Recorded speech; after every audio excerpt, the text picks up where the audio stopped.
The sound of clinking glasses and soft chatter filled the grand restaurant of the Golden Leaf Hotel. Beneath the chandeliers and fine silk curtains, waiters moved gracefully from table to table. Among them was Emily, a quiet young woman in her early 20s, working her second double shift of the week. Her uniform was spotless, but exhaustion shadowed her eyes. She wasn't just serving food, she was fighting for survival. Every tip meant a meal, every smile hid a struggle. But that night, fate had plans Emily couldn't see.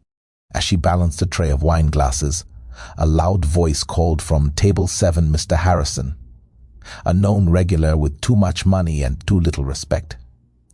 He was the kind of man who thought kindness was weakness and power was shown through cruelty. Emily took a deep breath and approached, her polite smile in place. "Another bottle of red," he said, leaning back with a grin that made her skin crawl. She nodded and turned to leave, but before she could take a step, his hand shot out, grabbing her wrist hard. "You think you can just walk away when I'm talking to you?" His tone was low and threatening. The other waiters froze, unsure what to do. The restaurant's soft music suddenly felt too quiet. Emily's heart pounded. "Sir, please let go," she whispered. But he didn't. Instead, he stood up, towering over her. "Let's talk in the kitchen," he sneered, pulling her toward the back, ignoring her protests. Panic filled her eyes as she glanced around, but no one dared to interfere. The manager wasn't there, and she knew complaining could cost her the job she desperately needed. What neither of them knew was that at a nearby corner table sat Ethan Ward, the billionaire owner of the Golden Leaf Hotel chain. Dressed in a simple black suit, he had come in unannounced to see how his staff was being treated, not as a boss, but as a silent observer. He had built his empire from nothing, and he valued one thing above all: respect. When Ethan saw Mr. Harrison drag Emily by the wrist, his calm expression hardened. He rose from his seat and followed quietly toward the kitchen, his steps echoing against the marble floor. Inside, Emily tried to pull away, tears threatening to fall. "Please, I need this job, just let me go," she pleaded. But Harrison only laughed, stepping closer. "A girl like you should learn to be grateful when a man takes interest." Before he could say another word, a voice cut through the tension, calm but commanding. "I'd think twice before finishing that sentence." They both turned. Ethan Ward stood at the doorway, his sharp gaze fixed on Harrison. The room fell silent. The billionaire's presence filled the air like thunder before a storm. "Who are you?" Harrison snapped, trying to sound confident. Ethan took a slow step forward. "The owner of this place, and the man who just watched you harass my employee."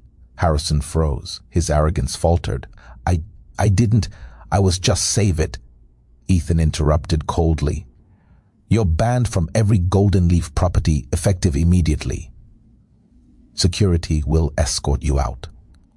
He turned toward Emily, his tone softening. "Are you all right?" Emily nodded shakily, still stunned. "Yes, sir. Thank you." He offered a reassuring smile. "You don't have to call me sir.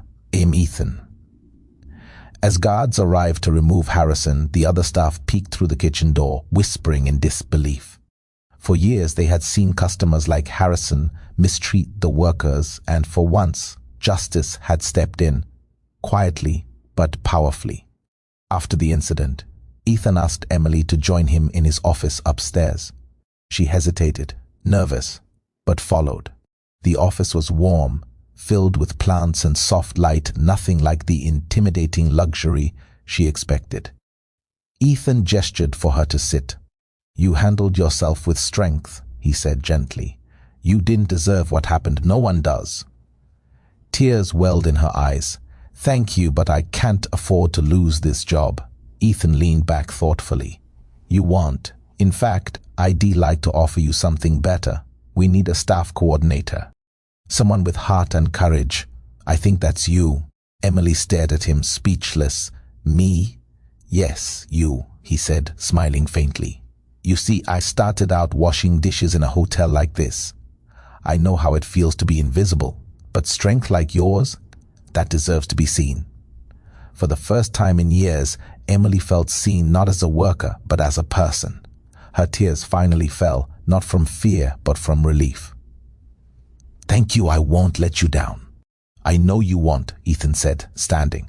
And from now on, no one in this hotel will ever be treated the way you were tonight. Weeks passed, and the story spread quietly among the staff. Emily became a symbol of resilience, the girl who stood her ground, and the billionaire who stood by her. The restaurant's atmosphere changed. Kindness replaced fear. Respect replaced silence. One evening, Emily stood by the large window overlooking the city, her name now on a new office door. Ethan passed by and smiled. You look more confident these days. She smiled back. Maybe because someone reminded me that even small voices can be heard if someone chooses to listen. Ethan nodded. And now, you're the one listening. As the city lights glimmered below, Emily realized her story wasn't just about surviving, it was about being brave enough to believe she deserved better.